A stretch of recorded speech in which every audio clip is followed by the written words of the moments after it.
Bueno, buenos días o buenas noches, dependen de dónde nos estén viendo. Bienvenidos a la charla sobre la renta universal básica incondicional. Me presento, mi nombre es Eugenia Yandina Escarpinelo, soy miembro plena del Partido Humanista de Argentina, más específicamente de Córdoba. Soy abogada y hoy estaré como coordinadora. Tenemos tres importantes invitados que nos van a clarificar sobre este tema. Empezamos por nuestra invitada extranjera, Maite Quintanilla Redondo, quien es la presidenta de la Asociación Humanista por la Renta Básica. También nos acompaña Fernando Junior, que es el pionero de esta idea en Argentina y es el referente principal del Partido Humanista en Córdoba. Además nos acompaña Eduardo González Holguín, licenciado en Ciencias Económicas y profesor titular de la Universidad Nacional de Córdoba. Entre ellos tres nos van a clarificar un poco de este tema, de lo que se trata y de la importancia de tratarlo. Empezamos, Fernando, contigo, si te parece, que nos hable un poco del concepto, por qué estas palabras y a qué se refiere esta terminología. Bueno, gracias Eugenia, buenas tardes a todos. Bueno, es importante dar un pequeño contexto antes de hablar de lo que es la renta básica universal e incondicional. Individual y suficiente cada vez se hace como más largo, como para acotar el alcance que tiene. Pero es importante aclarar que estamos viviendo en un sistema capitalista, dentro del cual una respuesta para la gente que tiene dificultades para acceder a lo mínimo para su subsistencia y su desarrollo, está la renta básica, pero, digamos, tengamos en cuenta que el problema básico que nosotros vemos que tiene la sociedad actual es el capitalismo, ¿sí? O sea, dentro de ese capitalismo nosotros planteamos una renta básica para dar una respuesta a las personas que cubran sus necesidades básicas. Empecemos entonces con lo que es la renta básica universal e incondicional. ¿Y por qué le llamamos renta? Acá en Argentina se habla por ahí acerca del salario básico universal. Para mí conceptualmente son dos cosas distintas. Porque una renta es algo que uno cobra, ¿sí? En este caso sería mensualmente, por algo que reditúa, digamos, un beneficio económico. El salario, en cambio, es aquello que uno cobra por un trabajo que realiza. Bueno, ¿y qué es lo que tenemos los seres humanos que nos merezcamos tener una renta, todo ser humano que pise este planeta, porque merece tener una renta? Porque bueno, si vemos, es como una reparación histórica, ya que el ser humano, desde que dominó el fuego hasta nuestros días, ha ido avanzando, superando dificultades, creando posibilidades para su mejor subsistencia. Bueno, entonces todo eso que ha hecho el ser humano a lo largo de la historia es beneficio de toda la humanidad. Hoy en día, los grandes monopolios, ya sea económicos, productores, se ha apropiado de eso que el ser humano ha ido haciendo posible que hoy tengamos una computadora, que hoy tengamos satélites, que tengamos comunicaciones, que tengamos salud, medicina, etc. En todos esos lugares, ven, hay monopolios que se apropian y nos lo dan a cambio de un pago. Ahora, los beneficios de eso quedan para ellos, y nosotros lo que planteamos es que los beneficios de todo avance tecnológico, científico y cultural tienen que beneficiar a todas las personas. Entonces, por eso decimos que es una renta evaluada de tal manera, ¿sí?, que cada persona pueda tener igualdad de oportunidades que el resto.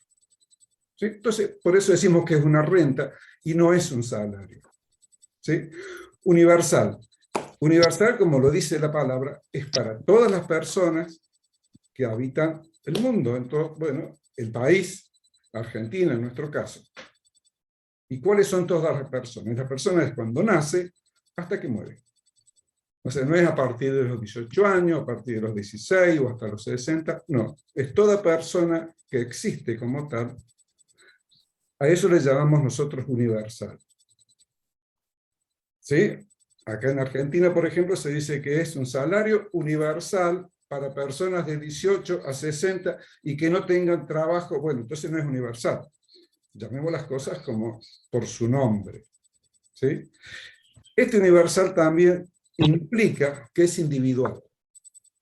O sea, no es una renta que va a un grupo familiar y el grupo familiar lo distribuye como le parezca. No. Si en una familia, constituida como sea, hay 5 personas, bueno, en esa familia va a haber 5 rentas básicas, una para cada una, ¿sí? Y como un derecho. Como un derecho. O sea, así como cuando uno nace, tiene el derecho a un nombre, el derecho a un documento de identidad, cuando uno nace también tiene derecho a tener igualdad de oportunidades. Y hoy en día, como todo está regido por el dinero, aquel que no tiene dinero no tiene igualdad de oportunidades que aquellos que sí lo tienen. Entonces ya tenemos lo que es renta básica. ¿Básica qué quiere decir? Que es el nivel, es el monto que uno debe cobrar que evita que uno viva por debajo del nivel de la pobreza. ¿Sí? Entonces cada país tendrá un monto adecuado, depende de cuánto necesita una persona para no caer por debajo de la pobreza. Inclusive hay países como Argentina, que es tan extenso que depende de dónde viva, la renta básica tendrá un monto y en otros lados tendrá otro. ¿Sí? Entonces, renta básica, universal, incondicional. ¿Qué quiere decir incondicional? Dice, bueno, incondicional quiere decir que uno no tiene que presentar condiciones para cobrarla. Digamos, sí, hay una sola condición, que uno es un ser humano. Básicamente. Bueno, pero yo tengo trabajo, aquel tiene trabajo, él tiene empresa. No, no, no. Es un derecho universal para toda persona. Bueno, pero él tiene un kiosco, tiene 2 autos, ¿y qué importa? Todos somos seres humanos y necesitamos una reparación histórica, más allá de la situación que nos toca. ¿Sí? Eso básico es lo que nos da la igualdad de oportunidades. Que nosotros los siloístas, los humanistas, planteamos que todas las personas deben tener igualdad de oportunidades. No solamente igualdad de derechos, no, igualdad de deberes y de las oportunidades. ¿Cuándo se habla de una igualdad de oportunidades? No es lo mismo una persona que nace en un ámbito en donde los padres no tienen para darle de comer,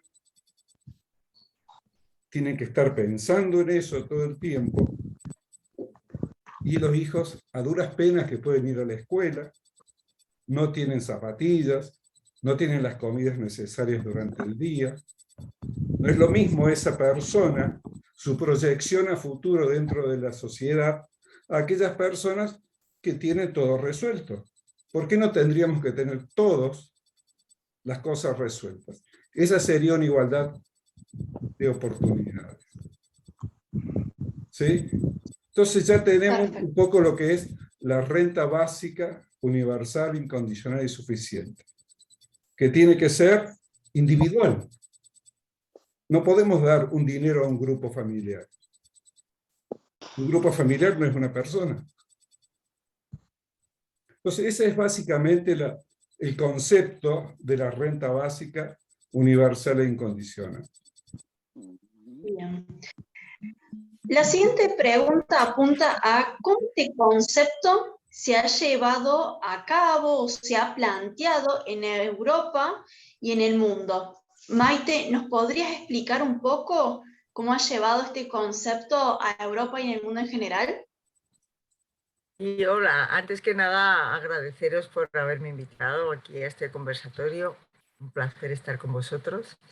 Y bueno, os cuento que existen a nivel mundial varios ámbitos donde se está trabajando sobre la idea y sobre la difusión de la idea y sobre todo sobre lo más difícil, y es que no solo se comprenda a nivel intelectual, sino lo que estamos tratando de conseguir que la gente sienta y registre que tiene derechos, que como ser humano no es un simple reflejo de las condiciones que le han sido dados, sino que hay mucho más.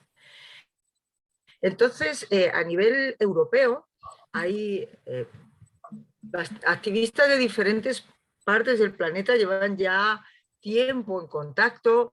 Lo hicieron allá sobre el 2013, hicieron una iniciativa ciudadana europea que es un mecanismo de democracia participativa que consiste en que si los ciudadanos de al menos 7 países de la Unión Europea consiguen 1 millón de firmas sobre una propuesta, entonces la Comisión Europea y el Parlamento tienen la obligación de escuchar en qué consiste esa propuesta y además de pronunciarse sobre ella.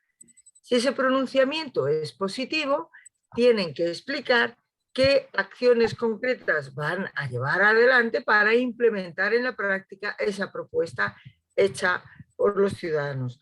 Como veis, es bastante más vinculante que otros mecanismos aparentes de democracia participativa que existen en algunos países. Por ejemplo, aquí en España existe la iniciativa legislativa popular, en la que los ciudadanos se parten el lomo para conseguir 500.000 de firmas y al final, pues tal vez te dejen hablar en el Parlamento, luego te aplauden, te vas a tu casa y aquí paz y después gloria, no hacen nada al respecto, ¿no?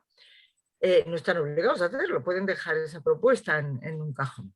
Bueno, entonces, a raíz de esa puesta en marcha de iniciativas de iniciativas ciudadanas en Europa, se generó primero una cosa que era la Unconditional Basic Income Europe, que era una especie de asociación de activistas en pro de la idea de la renta básica en Europa, y luego, recientemente, activistas que estábamos participando en ese ámbito, hemos generado una cosa que era otra agrupación ciudadana, que hemos puesto en marcha esta segunda iniciativa ciudadana europea, que bueno, se gestó durante el 2018-2019, se lanzó ya como aceptado el procedimiento en septiembre del año 2020, nos pilló de plano toda la pandemia, y hemos seguido en marcha hasta hace varias semanas, el día 25 de junio, en el que ya por fin se acabó el plazo para recoger firmas. Entonces, como consecuencia de eso, o para poner en marcha, para impulsar esa iniciativa, se articuló en España un movimiento que se llamaba Eureka, en el cual colectivos de diferentes nombres y se pusieron en marcha en una plataforma. Esa plataforma se llamó Eureka, y sobre todo uno de los grandes impulsores de esa plataforma fuimos los de Humanistas por la Renta Básica Universal, que somos una asociación de humanistas montada exclusivamente para el impulso de esta idea. Y luego a nivel internacional existe un ámbito que se llama BIEN, nos encanta en español, las fuerzas del bien, Basic Income Earth Network, que es un movimiento internacional que sobre todo se mueve en los ámbitos académicos y que genera un congreso anual. A ese congreso va gente de todo el planeta y hacen ponencias y hacen exposiciones y tienen su propia carta internacional, y ahí, bueno, pues confluyen académicos de todo el planeta. Y además, a nivel continental, existen también movimientos. O sea, en Norteamérica hay un movimiento en pro de la renta básica que ha tenido mucho impulso en los últimos años, sobre todo con un político de origen asiático, Andrew Yang, no sé si habéis oído hablar de él, que ha estado impulsando la idea de la renta básica incondicional con mucha fuerza y además tratando de poner ahí, de hacer una candidatura en torno a la idea de la renta básica incondicional. También en Asia, en algunos países existe el activismo en torno a la renta básica, en Japón, en Taiwán, en la India. En la India ya ha habido varios ejemplos de demostración. En África también se han llevado adelante bastantes experimentos para demostrar que realmente la renta básica incondicional produce significativos cambios en cómo se produce la convivencia y los fenómenos que se generan. En fin, hay mucha movida en todo el planeta, necesitamos potenciarla más, pero que hay mucho movimiento y mucho activismo y que, bueno, que una idea que hasta el año 2017 se había hablado con un volumen así, en los últimos años se ha multiplicado por 10 la cantidad de noticias en torno a este concepto. Y ya no os cuento más porque me podría quedar aquí todo el día con tantas cosas, pero bueno, para dejar hablar. Muchas gracias. Con este pantallazo internacional que nos ha dado de la renta universal básica, nos venimos un ratito a Argentina y las preguntas van ahora dirigidas a Eduardo Holguín. Las dos primeras preguntas, y conociendo, bueno, la situación política, social y económica argentina, Eduardo, te consulto. ¿Qué condiciones tendríamos que tener como sociedad en todos sus aspectos para que esta renta universal básica pueda ser aplicable en nuestro país? ¿Y de dónde provendrían los fondos para poder llevar a cabo esta política? Antes de entrar en esas dos preguntas, me gustaría hacer una contextualización. Fernando un poco tocó recién el tema, esto de la renta básica universal incondicional entra dentro de lo que se conoce como políticas sociales. Y nosotros tenemos tres tipos de políticas sociales que a veces al no saberlo se confunden. Tenemos una política social, digamos, que fue implementada por primera vez, quienes inventaron las políticas sociales fueron gobiernos conservadores, Disraeli y Bismarck, Israel, ¿no es cierto?, en Inglaterra, Bismarck en Alemania, en el siglo XIX. Es un problema, digamos, de contención social. En ese momento estaba, digamos, el socialismo comenzando a tener su emergencia y había justamente una preocupación por eso. Y eso aparece como se llama justamente la asistencia social focalizada, que es lo que recién decía Fernando, que son los proyectos que están dando dentro, en este momento se están hablando en Argentina, que bueno, le van a dar una renta, digamos, a los que tienen un problema económico, que son pobres, etcétera, pero de universal no tiene nada. Y justamente se llama así eso, política social focalizada o liberal. Después tenemos la política social universal, que toma, digamos, una condición del individuo o de la persona para hacerse acreedor de eso. En este caso, el hecho de ser persona y tener que subsistir, vivir, etcétera, te da derecho a tener justamente un ingreso. Y la tercera, digamos, doctrina de políticas sociales es la política social meritoria. Entonces, por ejemplo, vos tenés un mérito, sos un buen alumno, por ejemplo, o sos un buen trabajador, o sos simplemente un trabajador, y eso es un mérito que te hace acreedor justamente a eso. O sea, nosotros estamos dentro justamente de lo que se llaman las políticas sociales universales para todo el mundo. Esto digamos, se contextualiza además con el tema de que digamos, la productividad económica viene creciendo de una forma espectacular y eso no se traduce al conjunto de la población. Nosotros ya vivimos esa experiencia en el mundo y fue, digamos, durante la segunda revolución industrial donde justamente la ciencia y la tecnología se transforman en un insumo esencial de la producción. Eso aumenta la productividad tremendamente y lleva toda la lucha que se conoce por la jornada laboral de 8 horas. Hasta ese momento la jornada laboral era de 14 y 12 horas, y justamente la forma que tienen los trabajadores de apropiarse de esa tremenda productividad que da el ingreso ya de la ciencia y la tecnología en la producción, fue la reducción de la jornada laboral. Después de eso, salvo algunos parches, ya no hubo una reducción de jornada laboral. Recién, digamos, hay algunos, gente como Slim, qué sé yo, que hablan de una jornada de 5 horas. Digamos, ¿a qué voy?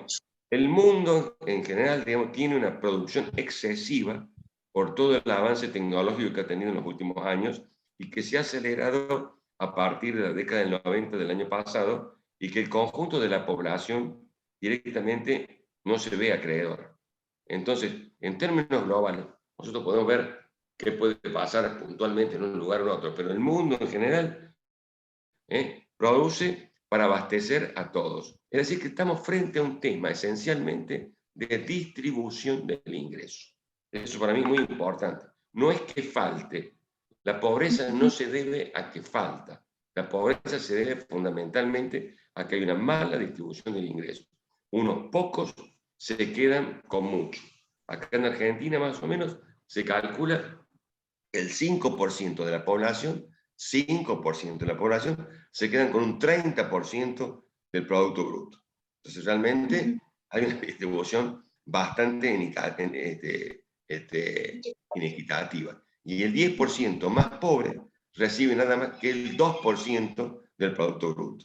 Entonces, cuando uno enfoca esto, bueno, dice, no, pero ¿dónde está? No, hay un problema de distribución. Entonces, no es un problema justamente de que falta. Entonces, cuando uno enfoca la cosa así, avanza a un tercer plano, que es el tema de la naturalización, de la mercantilización del trabajo. Entonces parece, no, pero si no trabaja y no vende su fuerza laboral, no puede ganar. Es un invento. Es un invento, es más, que está fechado. Más o menos es segundo cuarto del siglo XIX en Europa. Hasta ese momento había toda una cantidad de instituciones solidarias que hacían que las personas no tuvieran que necesariamente salir a vender su fuerza laboral. El más estudiado es el sistema de Pingham Land, que existió en Inglaterra hasta 1836. Es decir, entonces, que también tenemos que entender eso. Que todos dicen, oye, ¿qué pasa con el trabajo? ¿Qué pasa con el trabajo? Eso del trabajo, eso de la mercantilización del trabajo, es un problema de la evolución del capitalismo, es un problema cultural. Entonces, cuando nosotros vamos despejando estas cuestiones, decimos, bueno, ¿cómo avanzamos a lograr esto? Tenemos como dos enfoques, o como dos pasos. Yo lo veo como dos pasos, porque si uno dice, queremos erradicar la pobreza ya, el presupuesto argentino no daría. ¿Por qué no da? Y porque tenemos un sistema impositivo sumamente regresivo. Es decir, que los que más aportan son los que menos ganan y menos tienen. Entonces, ¿cómo da el primer paso? El primer paso sería justamente pasar a que se cubra la alimentación. Y eso sí se puede. El presupuesto nuestro, hoy como está planteado, permitiría, ¿no es cierto?, que cada individuo recibiera más o menos unos 11.000 pesos. La canasta básica alimentaria está en 14.000, en 11.000, 44.000, perdón, recibiera 11.000 pesos. Y eso nos representaría aproximadamente un 30% del presupuesto. Hoy el presupuesto tiene, digamos, una altísima cantidad de programas sociales superpuestos, que evidentemente que si aparece justamente en una asignación universal, tendrían que ser sustituidos por la asignación universal. Entonces, aparece el otro cuestionamiento: ¿qué pasa con las jubilaciones? Que ocupan, digamos, otro 30% del presupuesto. Bueno, no hay problema, porque las jubilaciones podrían seguir siendo pagadas, y se podría perfectamente pagar una asignación, digamos, que haga a la canasta básica alimentaria. Esto va a necesitar dos cosas. Cuando el conjunto de la población comienza a poder tener, digamos, esta asignación, digamos, universal para el alimento, su capacidad adquisitiva aumenta. Y como en general los sectores que están más postergados gastan el 100% de sus ingresos, eso le va a permitir aumentar el gasto de las familias y le va a permitir a mes generar un efecto sobre la demanda, y va a permitir entonces aumentar el Producto Bruto argentino. lo cual a su vez va a permitir un aumento justamente de los ingresos del Estado, tal como está la cosa, como está hoy. Junto con eso uno tiene que empezar a implementar una política de un sistema tributario más progresivo, es decir, que paguen más los que más tienen y que más ganan. Y es una cuestión que ha comenzado este gobierno acá en Argentina, porque ha comenzado, digamos, con un impuesto a la riqueza que cobró el año pasado. Hay un proyecto inclusive a la renta extraordinaria, que son todos los que han ganado plata gracias al aumento de las commodities tipo la guerra de Ucrania.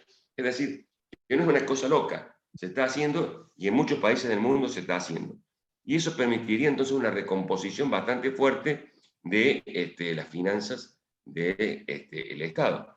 Entonces, el crecimiento de la demanda, que a su vez permitiría un crecimiento del Producto Bruto y un mayor dinamismo, junto con una reforma tributaria que ya está siendo discutida bastante en Argentina y cada vez tiene más consenso, me parece que permitiría llevar aproximadamente en 5 o 6 años que la renta básica universal incondicional pase de cubrir la canasta básica alimentaria a la canasta básica total, con lo cual se podría justamente terminar con el nivel, digamos, de pobreza. Después aparece otro problema que te dice, no, que justamente nos decía ya Eugenia, ¿qué pasa con el trabajo?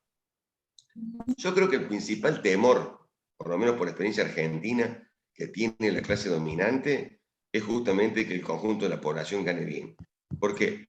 Porque justamente el famoso hecho, ¿no es cierto?, acá en Argentina del Cordobazo, que fue una insurrección popular muy fuerte y que acotó mucho una dictadura militar, que fue un hecho realmente muy importante, los que realizaron eso fueron los trabajadores mejor pagos de América Latina.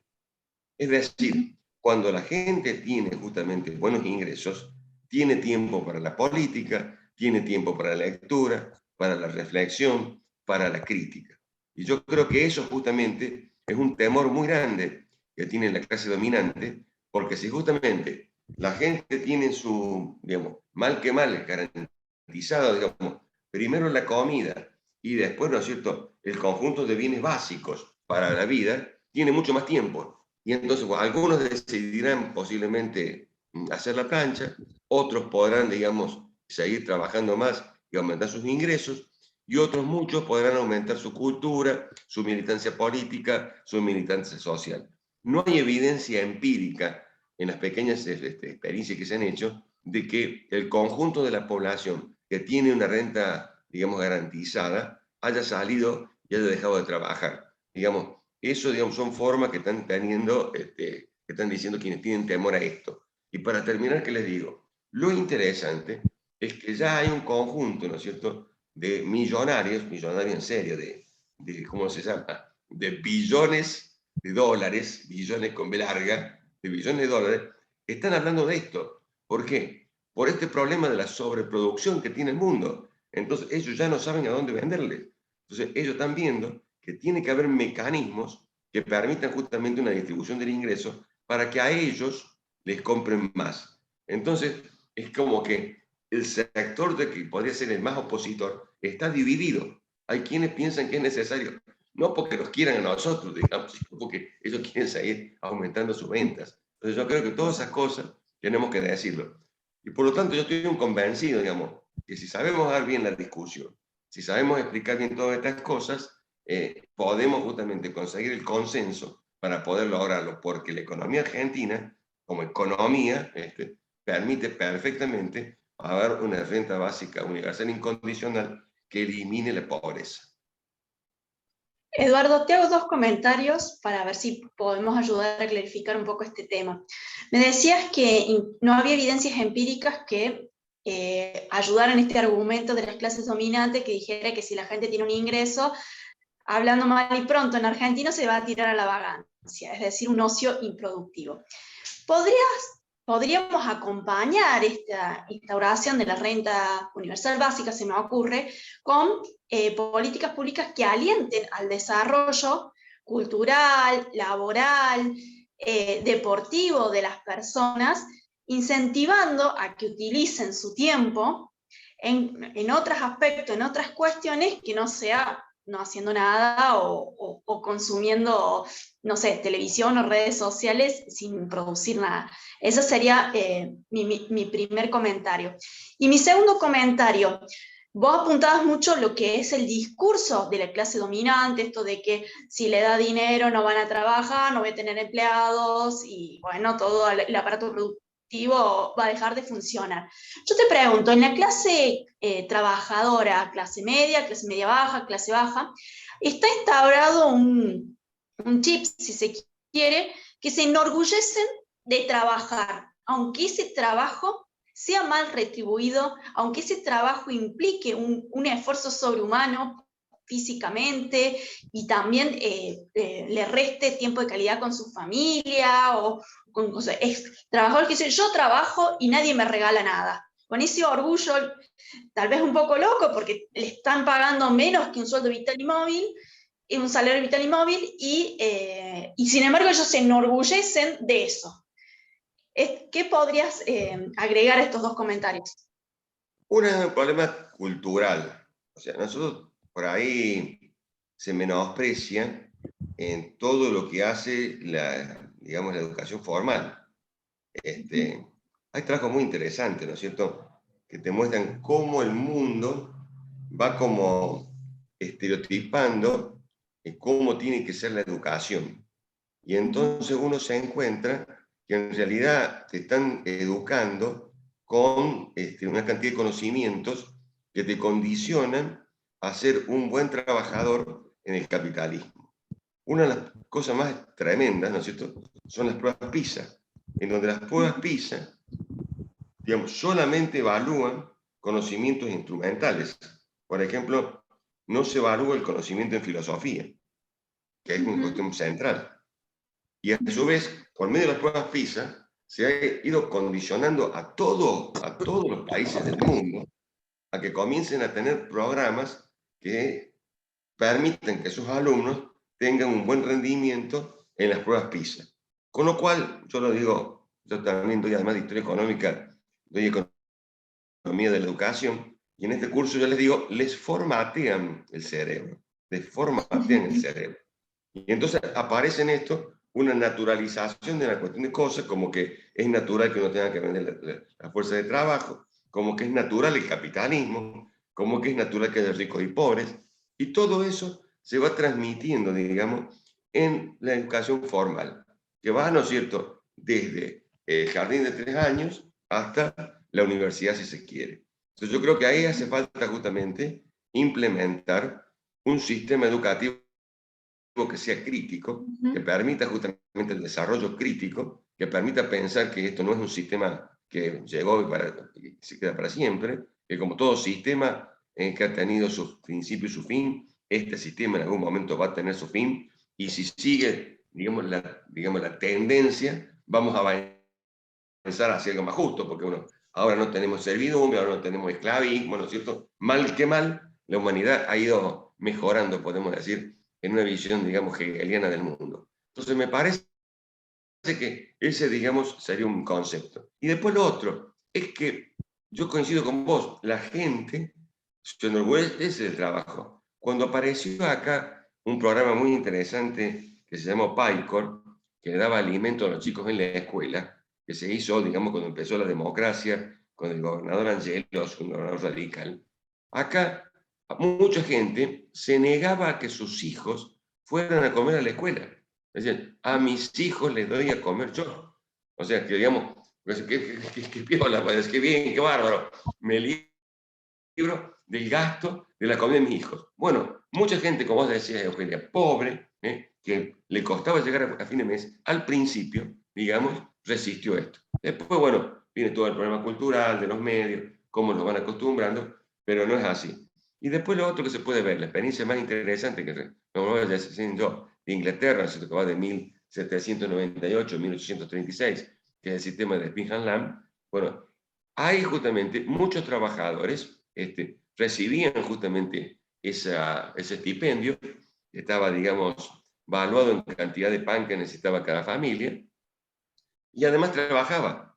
y además trabajaba. Después hubo una tergiversación, una investigación que hizo la Cámara de los Comunes, que en esa época no se olviden que los comunes, los que estaban en las cámaras comunes de la burguesía, no había, digamos, representantes del pueblo, ya, ¿no? Digamos, tergiversan justamente esa investigación y hacen de cuenta de que no. Y después otra cosa interesante, acá en Argentina tenemos un problema que es perverso, que las personas que reciben planes sociales, si consiguen un trabajo pobre, o mejor, de medio tiempo, que no les alcanza para vivir, tienen que renunciar al plan social.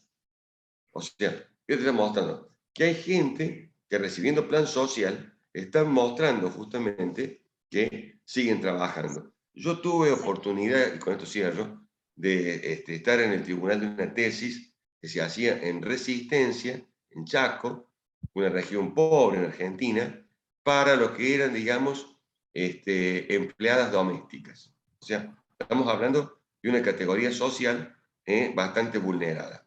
Bueno, ¿y qué pregunta hacían justamente? La investigación era qué comportamiento laboral habían tenido justamente estas mujeres cuando recibieron la asignación universal por hijo.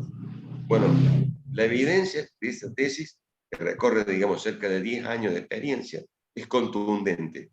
Ninguna de ellas dejó de trabajar. Es decir, tomaron justamente esa asignación universal y siguieron trabajando como venían trabajando. Y lo que consiguieron fue mejorar su situación de vida. Con lo cual, digamos, se muestra que para la cultura argentina, para la cultura de una clase, digamos, social, digamos, golpeada, no están dispuestos a dejar de trabajar por recibir un plan social.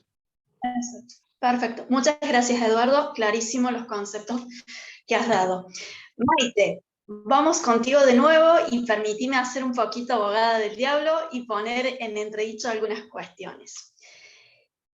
Hablando de la renta universal básica y las características personales. Nosotros hablamos de universal, como había explicado muy bien Fernando, es universal e incondicional. O sea, lo único que tenés que ser es un ser humano y no tienes que tener una condición específica. Yo te consulto.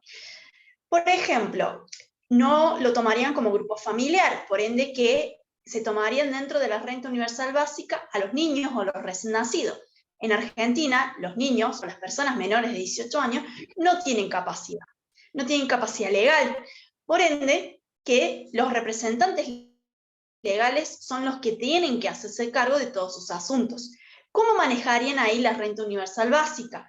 Porque si yo no tengo capacidad legal, tendría que ser mi padre, mi madre o mi tutor quien disponga de ese dinero. Primera pregunta. Y la segunda pregunta, en cuestiones de género, ¿cómo impactaría esta renta universal básica en las mujeres y en las disidencias sexuales? Pues positivamente. Vamos a ver. Efectivamente, en una familia a los niños se les considera, lógicamente dependen de esperemos, o sea, cuando hay un mal padre que no está utilizando la renta básica de su hijo en alimentar a su hijo, pues yo creo que, como siempre, debería existir una protección a los menores por parte del sistema que hoy por hoy es muy deficiente. Se está haciendo negocio. Ahora mismo en España estamos en situaciones dantescas en las que hay un negocio de la explotación de los centros de menores, centros para proteger a los menores. Cuando una familia no tiene ingresos suficientes, pues le quitan a los hijos porque no tienen ingresos suficientes. Esto es surrealista. A ver, tendrían que darle apoyo a esa familia para que pudiera darle el alimento y la educación y cubrir las necesidades de sus hijos. Lo que se está haciendo es que le arranca a los niños a sus padres y a sus madres para llevarlos a centros para que les den de comer allí. En esos centros, para la explotación de esos centros, la gestión de esos centros se hace con manos privadas. Entonces hay empresas privadas que pujan y licitan en subasta pública para que los organismos públicos les den una cantidad por niño, entonces explotan ahí el negocio de esas residencias de niños. Es surrealista. Es decir, que el Estado, la comunidad autónoma en este caso, le da un dinero por niño a esos centros para que ahí a esos niños les den de comer. Esto no tiene sentido, nunca lo ha tenido. O sea, es explotación capitalista de la crianza de los hijos. Este tipo de fenómenos se está dando en más países. Entonces estamos encontrando niños que se están criando sin sus padres en situaciones muchas veces de violencia. ¿Por qué? Pues porque en esos sitios, para que sean más rentables, hay menos empleados, cada vez se meten menos recursos. Entonces, como no hay suficientes educadores para hacerse cargo de una manera adecuada de esos niños, entonces les dan drogas. Por ejemplo, hay un sitio aquí que se llama, y lo digo y lo denuncio desde aquí, además, y segura, ya está denunciado pública y legalmente y se volverá a hacer, donde desde el año 2009, aquí en el centro de Paracuellos del Jarama, a los niños se les placa, hay guardajurados contratados para placar a los niños si tienen un comportamiento que ellos consideran peligrosos, les dan pastillas, por lo menos 3 al día, para que estén tranquilitos y no molesten, duermen algunos bajo llave, tienen que darle una puerta para que les abran la puerta para ir al cuarto de baño. Esto que estoy diciendo es real, se produce. Hay una amiga de mi hijo que ha sufrido estas cosas y muchos más niños, ¿vale? Se está produciendo hoy, año 2022, negocio con las necesidades básicas de las familias y se está haciendo sufrir a muchos niños y a muchos padres, ¿vale? Esa es una de las cuestiones. ¿Cómo mejoraría la vida de las mujeres y cómo cambiaría este tema de la violencia de género? A ver, el origen de la violencia de género es múltiple, no hay una sola razón para los hechos de violencia. Es decir, la concepción, la cultura, la cultura en la que ha habido preponderancia masculina sobre la organización social, todo eso no te lo vas a cargar de un plumazo. Se trata de generar otro tipo de cultura. Pero muchas mujeres en la situación actual que están teniendo que convivir con la persona que les está violentando, podrían dejar de hacerlo. Podrían irse a vivir a otro sitio con sus hijos. Esas situaciones en las que existe, por ejemplo, aquí en España, la pensión alimentaria de los niños, en una familia separada en que la tutela de los niños ha quedado sobre la madre, resulta que luego la madre tiene que luchar para que ese padre que se ha separado dé un dinero por cada uno de los niños. ¿Qué pasa si ese padre está en el paro y no puede dar esa pensión alimentaria a los niños? Que esa mujer tiene que sacar adelante ella sola a todos sus hijos y en una situación de separación. Todos estos factores hacen que muchas veces muchas mujeres sigan conviviendo con un señor que las está violentando. Y ya no hablemos solamente de la violencia hacia las mujeres, sino personas que se ven obligadas a convivir con otras personas con las que son profundamente desgraciadas porque no tienen la posibilidad económica de vivir por su lado.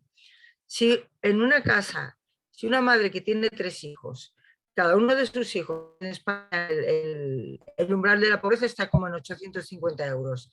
Si una madre tiene 3 hijos, cada uno de esos hijos recibe ya desde que nace esos 850 euros y la madre también, va a poder tener muchas posibilidades de decir, ya no vivo con este señor, me voy con mis hijos a vivir a otro sitio, porque mis hijos tienen la subsistencia asegurada y yo no tengo que andar denunciando a mi exmarido para que ponga no sé qué dinero.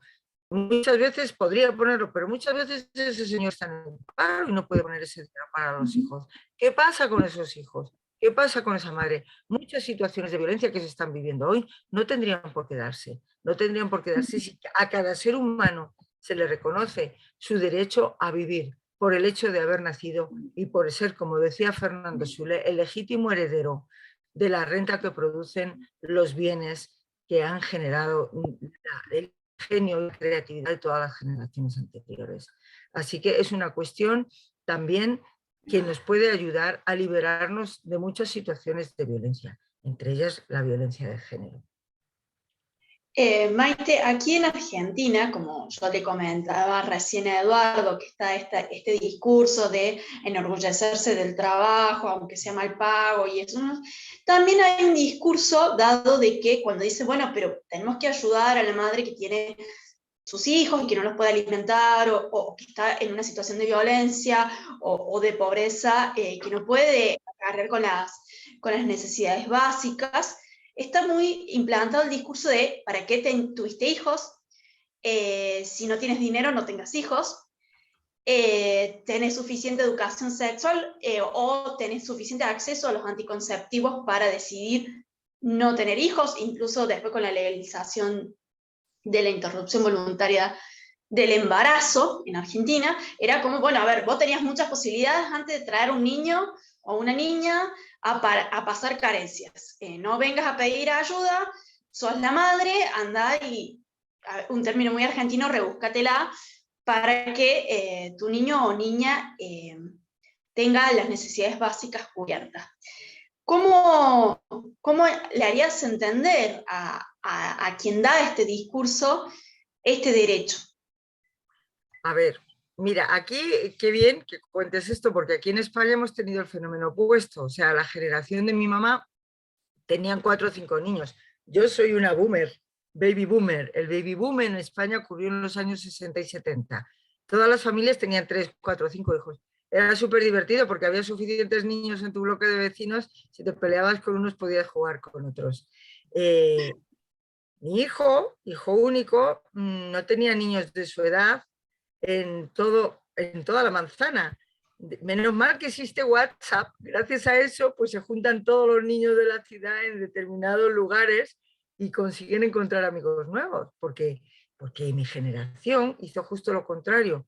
Justo acabó toda esa cultura de la familia, no sé qué, no sé cuántos, y la legalización de los anticonceptivos, y todo eso ocurrió cuando mi generación entraba en su edad fértil. Entonces las mujeres de mi generación, por muchas razones, no solo porque no queríamos que nuestros hijos padecieran necesidades, sino porque también queríamos tener más energía para dedicarla a nuestro desarrollo cultural y profesional, decidimos no tener tantos hijos. Entonces, de pasar de tener 4 o 5, pasamos a tener 1 o ninguno. Y entonces, ¿qué ha ocurrido? Que nosotros, los baby boomers, somos muchísimos. Tenemos ahora 59 a 65 años, ¿vale? Entramos ahora en edad de jubilación. ¿Y qué ocurre? Que resulta que los que nos continúan son muchos menos. Entonces, si se sigue haciendo el mismo sistema contributivo de ahora, y se sigue haciendo, que aquí hay una especie de hucha, que es la de la seguridad social, que se genera con los fondos con los que cotizan los trabajadores, como son mucha menos gente, nuestros hijos, ¿cómo van a mantener con lo que se retrae de sus salarios en seguridad social? ¿Cómo van a mantener las pensiones de mi generación, que somos muchos más que ellos? No da, las cuentas no salen. Así que eso de no tengamos hijos, porque así, a ver, búscate la vida, vale, piensa en el futuro. Porque si se supone que los fondos que se van a retraer para pagar las pensiones, si se sigue con esta mentación de que solo los que hayan trabajado tengan derecho a sobrevivir cuando acaben de trabajar, las cuentas no salen. O sea que desde el punto de vista, y Eduardo, que es economista, lo sabe, las cuentas aquí en España no salen. No salen, no nos pueden dar las pensiones con el fruto del trabajo de nuestros hijos, porque nuestros hijos son muchos menos que nosotros en cantidad de personas. Así que aquí tenemos la pirámide poblacional invertida. Aquí la pirámide poblacional está invertida, la juventud es mucha menos gente que la gente mayor. Y eso ha ocurrido por el fenómeno. O sea que en la práctica podemos ver que no es inteligente desde el punto de vista del desarrollo o del reparto de la riqueza con la manera de mentar de antes, no puede darse. Así que desde ese punto de vista el capitalismo también falla. Así que realmente hay gente que piensa que esto de la renta básica incondicional es una cuestión de dinero. Y se equivocan. Es una cuestión de algo mucho más importante. Y es justo la especialidad de los humanistas. Nuestro campo de acción es precisamente el campo de la conciencia colectiva, del sistema de creencias y del sistema de valores. Y precisamente el cambio que pretende, el cambio que iniciaría la consecución de la renta básica incondicional es precisamente eso. Parte de la concepción del ser humano. El ser humano no es un bicho que produce para tener derecho a subsistir. El ser humano es un ser creador, es un ser transformador del mundo que le ha sido dado. Y es un ser que tiene dentro de sí una ansia de libertad que precisamente le comunica con su dimensión trascendente. Es ese ansia de libertad el que hace que el ser humano sea un ser transformador de sí mismo y del mundo. Esta reivindicación de la importancia de un ser humano desde el momento que nace está a la base del trabajo y de la concepción de la renta básica incondicional. Consideras que el ser humano es importante desde el momento de su nacimiento y que este paso precisamente sería evolutivo para que él pueda contar con más de ese tiempo para poder seguir creando y para poder seguir generando el mundo al que aspira. Así que no es una cuestión de dinero, es una cuestión de cambio de paradigma, de cambio de valoración del ser humano y de cambio del orden de las cosas desde un nuevo sistema de valores. Eso que comentabas antes, María Eugenia, del tema del trabajo, fijaros que no solamente ha sido una cosa, es como un reseteo también del contrato social. El contrato social consistía en, para que haya suficiente para todos, hace falta que todos pongamos nuestro esfuerzo para que lo que se produzca se pueda repartir y llegue para todos. Como comentaba antes Eduardo, eso no hace falta ya. Gracias al avance tecnológico, fruto de la creatividad del ser humano, ya no hace falta que todos pongamos nuestro esfuerzo físico para que exista la suficiente riqueza para todos. Entonces esa preocupación de, es que la gente no va a querer trabajar, ¿y qué? ¿Y qué? Si es que no hace falta que estemos todos poniendo el esfuerzo físico para que haya lo suficiente para todos. Y otra cosa más, el concepto de trabajo. Tendremos que separar los conceptos. Si entendemos el trabajo como el esfuerzo que hacen las personas para producir determinado tipo de bienes que pueden ser tangibles o intangibles, es distinto a si entendemos el trabajo solamente como el esfuerzo que se hace a cambio de que te den algo por ello, de una remuneración. Entonces tenemos que distinguir el concepto empleo del concepto trabajo. Una cosa es el empleo, que es un esfuerzo que haces y que te remuneran, y otra cosa es el trabajo, que es el esfuerzo que ponemos las personas para producir algo. Ahora mismo todas las personas que estamos aquí intercambiando y conversando para generar un nuevo concepto, es trabajo y no estamos cobrando nada por ello. Así que genial, genial que todo lo que se puede producir como consecuencia de la consecución de la renta básica incondicional es súper interesante, es evolutivo y va a ser bueno para todos. Y además, volviendo al tema del trabajo, de nuevo al concepto, la capacidad que van a poder tener las personas que ejercen, que tienen un empleo, para que no le paguen una porquería a cambio de su esfuerzo, es importante. El poder de negociación de los trabajadores. Es decir, yo no voy a admitir que me diste una porquería por mi esfuerzo de trabajo si tengo mi subsistencia garantizada. No voy a permitir que usted me explote, señor mío. O usted me da una remuneración mejor o a usted no le voy a trabajar en ese empleo. Es decir, son tantas las cosas que vamos a evolucionar, y digo que vamos porque estoy convencida que este fenómeno se va a producir sí o sí, que merece mucho la pena trabajar en ello porque es coherente, porque va con tu propia concepción de la vida y del ser humano. Así que me parece que el aporte que los humanistas podemos hacer y estamos haciendo en esta causa es súper importante. Exacto. Muchas gracias, Maite. Fernando, vamos contigo. Además de ser el pionero de hablar de esta temática en Argentina y llevarlo desde el humanismo a todo el país, fuiste uno de los pioneros en decirle no al Fondo Monetario Internacional, en decir que no tenemos que estar esclavizados ante el Fondo Monetario Internacional. Yo te consulto, ¿qué implicaría la implementación de la renta universal básica incondicional en la Argentina y su relación con el Fondo Monetario Internacional?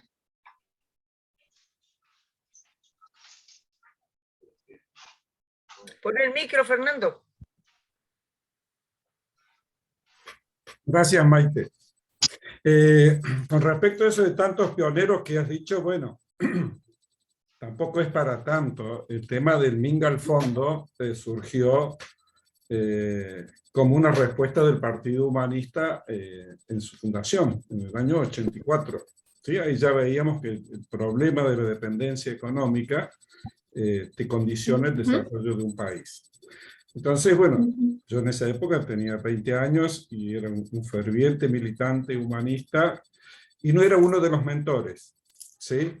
Así que los grandes mentores han sido Silo, con sus escritos en las bases fundacionales del partido, de Luis Amann, Luis Milane, Alejo Croce, bueno, gente muy valiosa, que algunos siguen estando y otros no, ya han partido, pero bueno, yo estuve ahí, no era uno de los mentores, sino uno de los que apoyaba esa propuesta. Hay que ser honesto en estas cosas. Y antes de hablar un poquito de eso, me gustaría comentar acerca de el tema del ocio, que vos lo mencionaste, como que el ocio, la gente se va a tirar al ocio como que fuera algo negativo. Y ahí, apenas comentaste eso, me vino a la memoria un humanista de Córdoba, antropólogo, un día nos hace una pregunta y nos dice, ¿cuánto creen que demoraban nuestros ancestros que vivían acá y que tenían que hacer su herramienta de trabajo, que era una punta de flecha o de lanza para cazar? ¿Cuánto demoraban en producirla con una piedra? O sea, piedra con piedra hasta hacer algo filoso. Entonces, bueno, todos nos pusimos a pensar y bueno, hubo distintas propuestas, ¿no? Algunos hablaban de un día, semanas, etc. Entonces él nos dijo, el tiempo que demoraban en hacer una punta de flecha, que era básicamente lo que tenían que hacer para salir a cazar y venir y ya está. 5 minutos. En 5 minutos de reloj hacían una punta de flecha.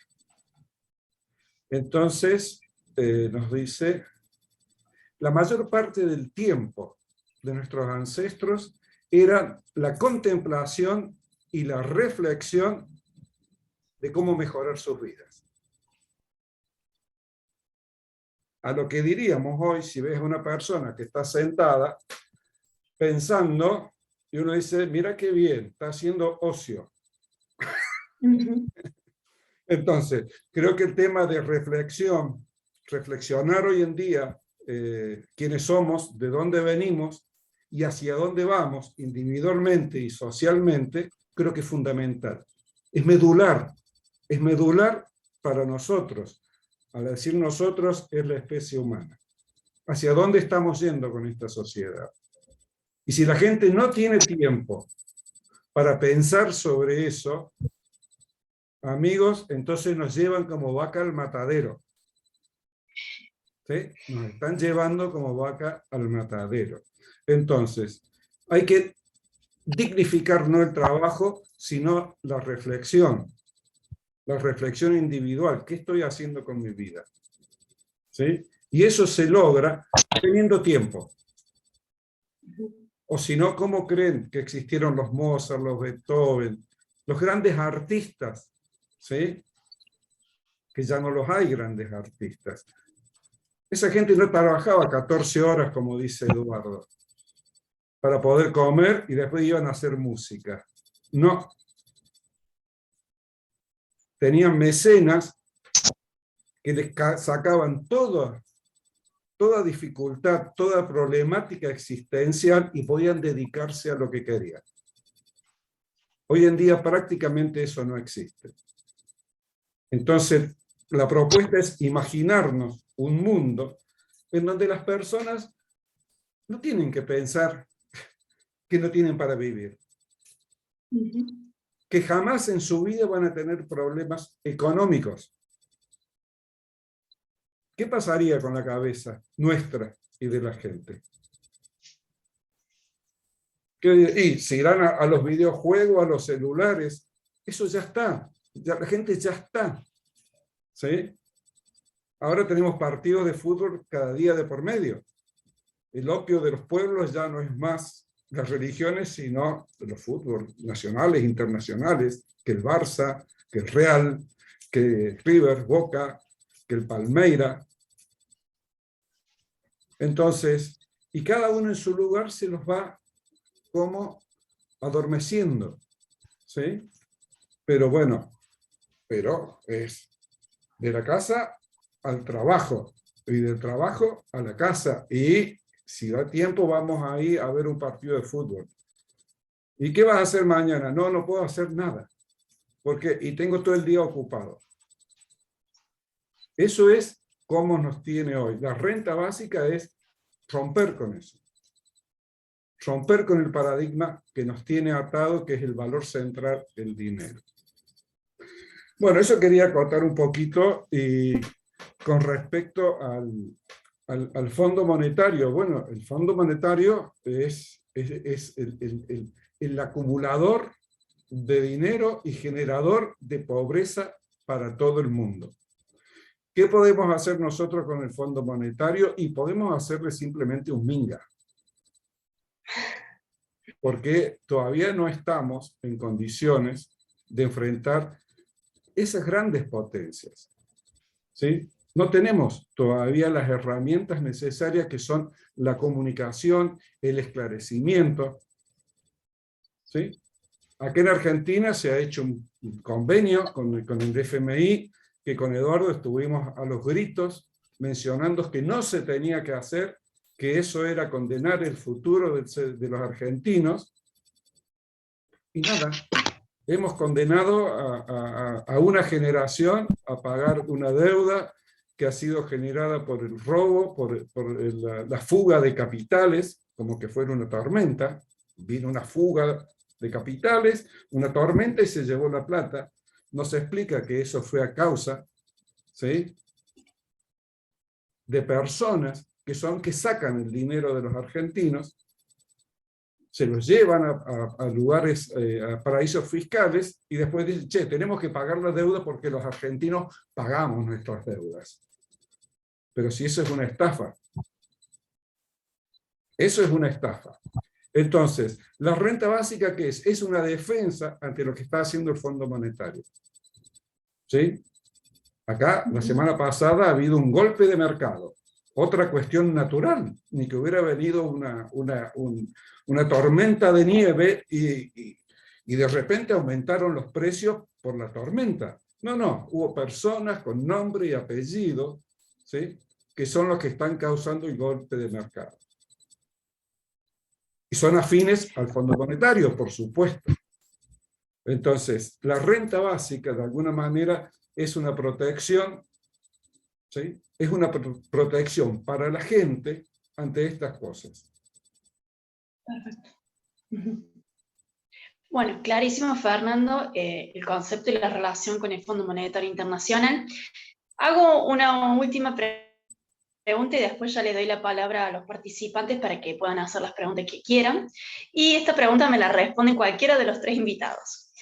Cuando comenzó a hablar Fernando, cuando dimos apertura a esta charla, él dice, no estamos hablando de una renta meritoria, no estamos dando un premio por buen trabajador o por por tu talento o porque te destacas en algo.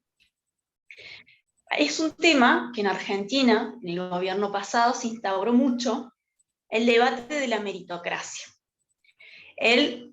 Vos tenés que hacer mérito, y si haces mérito vas a tener una recompensa, vas a estar bien. A lo largo de la historia argentina han surgido grandes pensadores, grandes científicos, grandes médicos, grandes deportistas en circunstancias muy adversas, económicas. Incluso tal vez carecían de lo esencial y sin embargo se destacaron.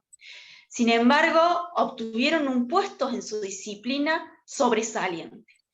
También hay una contracara hoy en la sociedad argentina en donde pareciera que se le da culto a la mediocridad, al zafo, al apruebo como sea y poquito, al no me destaco, al no sigo estudiando, al no sigo preparándome, al no cultivo un talento, porque ¿para qué si no tengo una recompensa? ¿Para qué si no me va a ir mejor? ¿Para qué si esto no va a tener un resultado?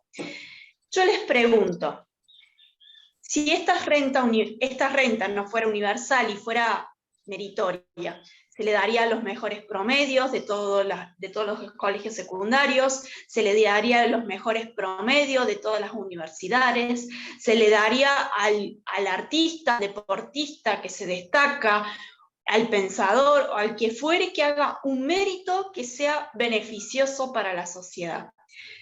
¿Por qué estarían en contra? ¿Por qué estarían a favor de una renta meritócrata? ¿Puedo contestar? Creo que ahí tenés varias cosas. Uno se pregunta, por ejemplo, ¿cuánta gente se pierde porque no estuvo bien alimentada?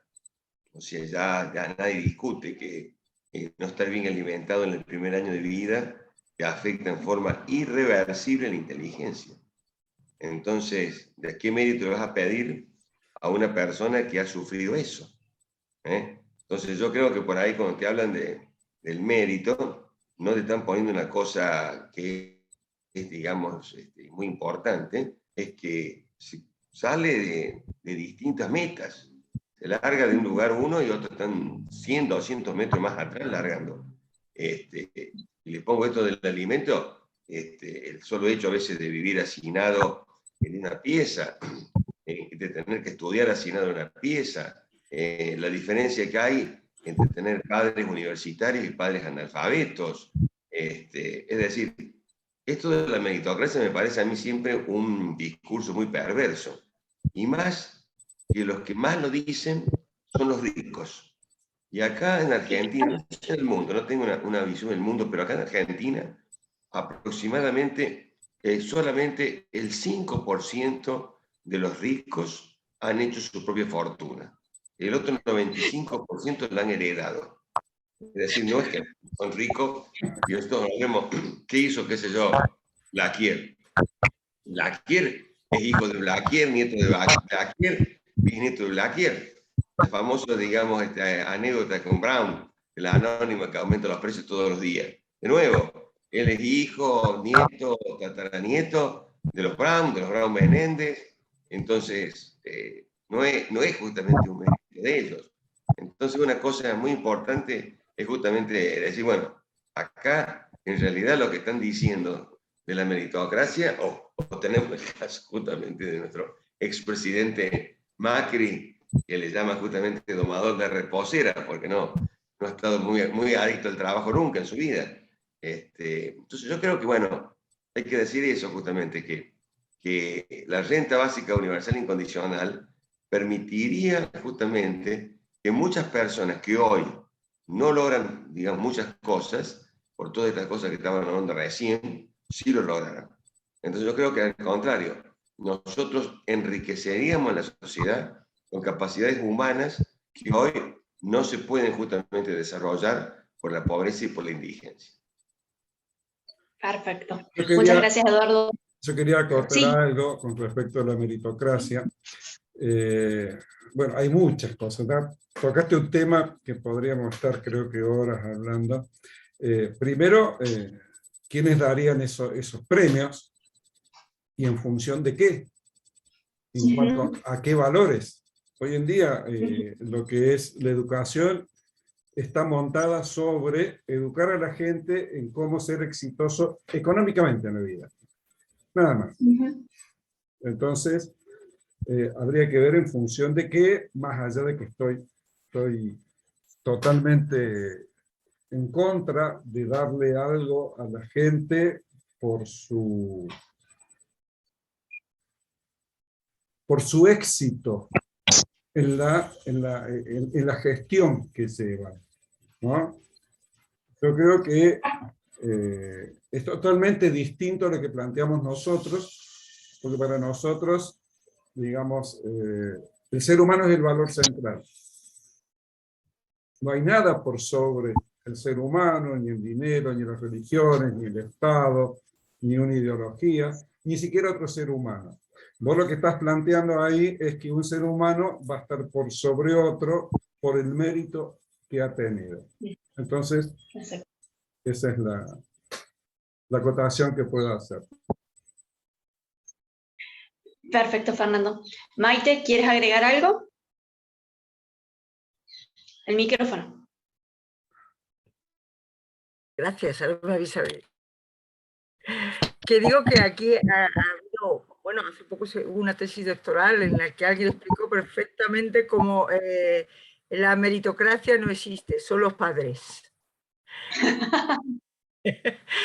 En realidad es así, es decir, los niños, aquí detrás de mi casa tengo un insultante edificio de cristal gigantesco que es una universidad. Entonces, esa universidad, ¿quién va a ir a esa universidad? Los pijos, los niños de papá, los niños que tienen mucho dinero.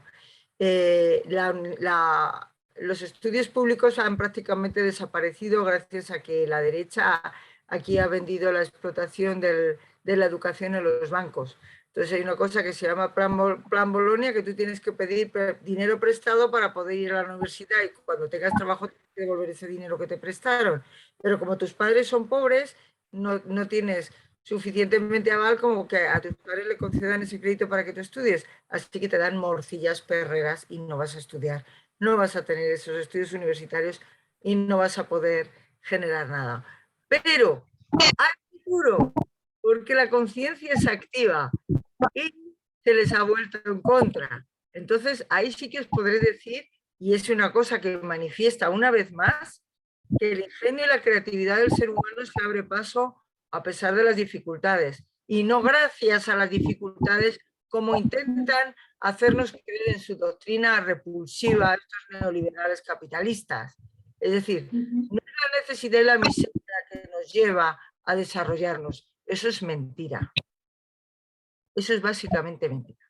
Pero bueno, volviendo al tema de que hay futuro, os diré que muchos jóvenes, y gracias a que existen cadenas y páginas web formativas de gente que está haciendo objeción de conciencia al sistema directamente, se estaban autoformando gracias a la informática y a la tecnología. Entonces, ya puedo poner un ejemplo. Mi hijo no tiene un pavo, porque es hijo mío. Y él, gracias a YouTube, está aprendiendo a utilizar determinado tipo de programas para la creación de música electrónica. Entonces, mi hijo sabe hacer música electrónica. ¿Por qué? Porque sabe utilizar un programa que otros niños pijos ahí en esa universidad tardan meses en sacarse la titulación. Mi hijo se ha hackeado el programa, sabe utilizarlo, sabe crear música electrónica, tiene un montón de temas montados y subidos a internet. Y otro niño suyo que su papá tiene dinero, ha pagado la escuela de cine y con la matrícula de la escuela de cine de ese amigo suyo, todos están aprendiendo a hacer edición y son actores y interpretan y hacen sus propios cortometrajes que tienen luego colgados en YouTube. Y alguno ha tenido hasta pequeños premios en pequeñas escuelas de cine. Quiero decir que la creatividad del ser humano es enorme. Y qué maravilla sería si cada persona pudiera, teniendo su subsistencia asegurada, no pensara en sus estudios y su carrera universitaria para ver de qué manera me puedo buscar la vida, qué le puedo sacar al mundo. Tengo que estudiar algo que me permita el día de mañana tener un empleo lo suficientemente fructífero como para que pueda sobrevivir, con sus mejores cualidades y con su vocación, para poder poner todos esos conocimientos adquiridos al servicio del mundo al que aspira. ¿Qué diferencia acercarse al conocimiento para buscar tu vocación, para poder poner tu actividad y tu creatividad al servicio del mundo al que aspiras? Es una dirección mental totalmente distinta a la que nos plantea el capitalismo. No saldríamos del centripetismo, de intentar aprender cosas que me sirvan para sobrevivir, a intentar hacer cosas que sean un aporte para cambiar el mundo en el que estoy y para hacer un mundo mejor y más humano. Existe el altermundismo, existen jóvenes que están en eso, que están en el compartir, en el aprender y en hacer cosas que sirvan para todos. Así que, amigos, estoy totalmente convencida de que hay futuro a pesar de todo y que la renta básica incondicional va a contribuir a eso.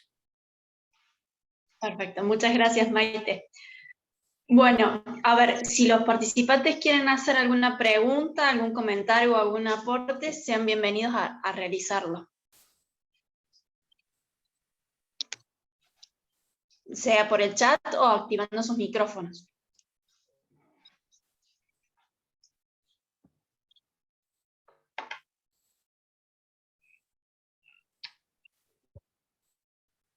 ¿Qué diferencia hay?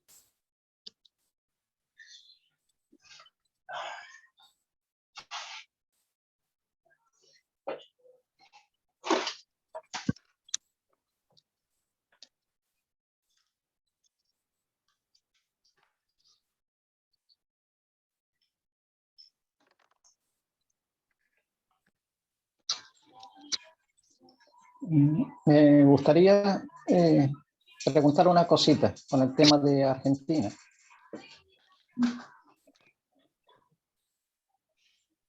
Sí, por favor, diga.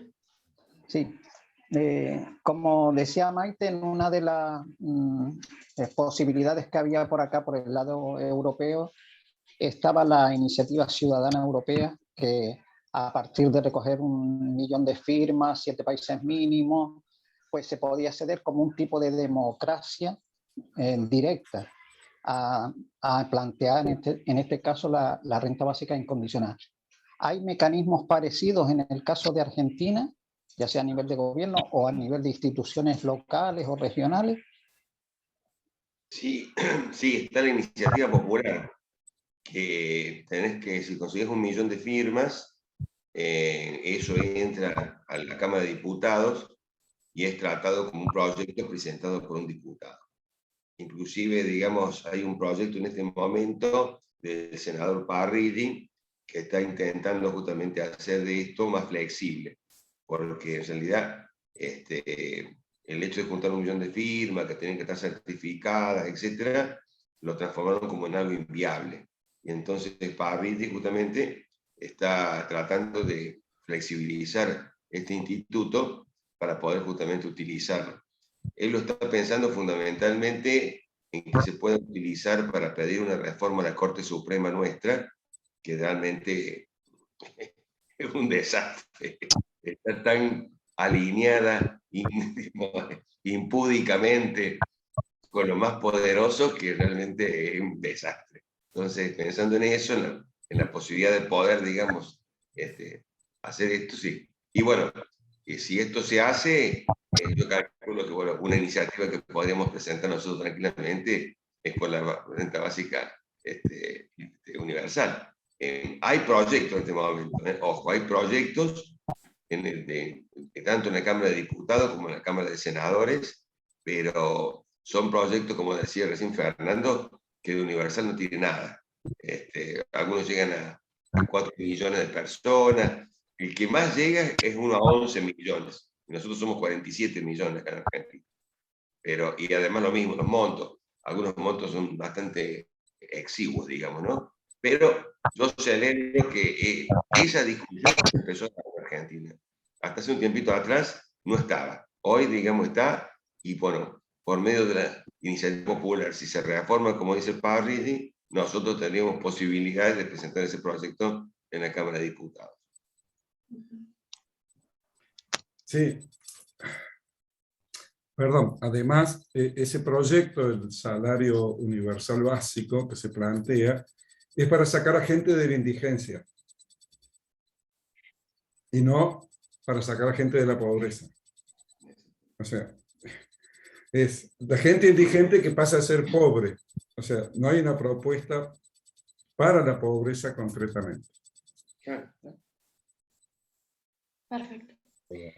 Bueno, ¿alguna otra consulta, observación, sugerencia que quieran realizar?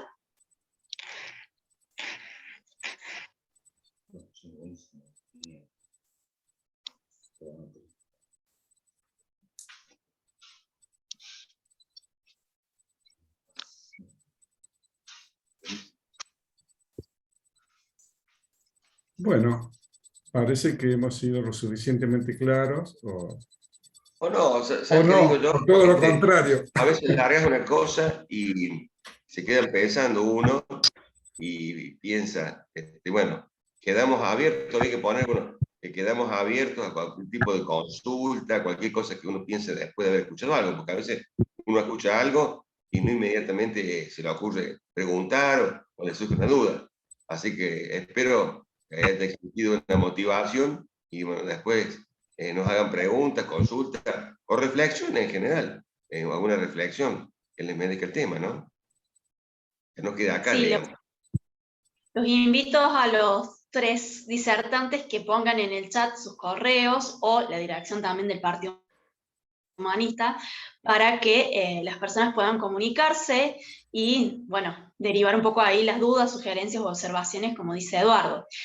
Bueno, creo que esta charla ha sido fructífera, han aclarado temas centrales de la renta universal básica e incondicional, han aclarado los términos, han aclarado también los principios y los beneficios, que no solo es un beneficio en el ámbito individual, sino que como sociedad nos ayudaría a progresar, ver diferente lo que es la estructura del trabajo, ver diferente incluso las ganancias para los empresarios, ver diferente también lo que es el empleo del ocio, el empleo del tiempo, ver cómo las personas al despreocuparse para sustentarse a sí mismas, ver a los seres humanos como individuos y no como grupos familiares, como remarcaba muy bien Maite, verlo como una solución a varios problemas sociales, como es la violencia de género, como es la violencia económica, que en ocasiones muchos intelectuales dicen que es la madre de todas las violencias, ver cómo la estructura actual de relación entre producción, trabajo, ganancia y redistribución del ingreso nos condiciona desde la educación, la comunicación, hasta el empleo o uso del tiempo. Todo esto atraviesa la renta universal básica incondicional que hoy nos trae a debatir. A ver, permítanme, creo que ha habido un comentario en el chat, déjenme verlo. Bueno, excelente Charlie, hermosas personas, paz, fuerza y alegría. Está clarísimo todos amigos, los escuché medio tiempo, estoy haciendo otra cosa, pero muy buenas las exposiciones. Bueno, evidentemente ha quedado claro varios conceptos, igual ahí se han puesto los correos para que ustedes puedan comunicarse, incluso difundir, porque esto fue grabado, así que pueden también difundir la charla y los correos, y de esa manera poder seguir difundiendo y debatiendo esta cuestión de la renta universal básica incondicional.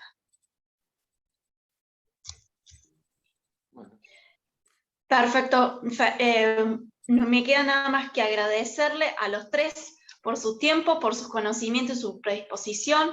Fernando, Maite y Eduardo, muchísimas gracias y clarísimo todas sus exposiciones. Y gracias a los participantes por haberse unido. Bueno, muchísimas gracias. Bueno, muchas gracias Eugenia y muchas gracias Eduardo y Maite por... Maite, sí, un gusto haberte conocido, Maite. Sí. Gracias a todos, un placer conversar con vosotros. Muchas gracias por invitarme. Está bien, bueno. Perfecto. Bueno, Fernando, Eduardo y Maite, nos vemos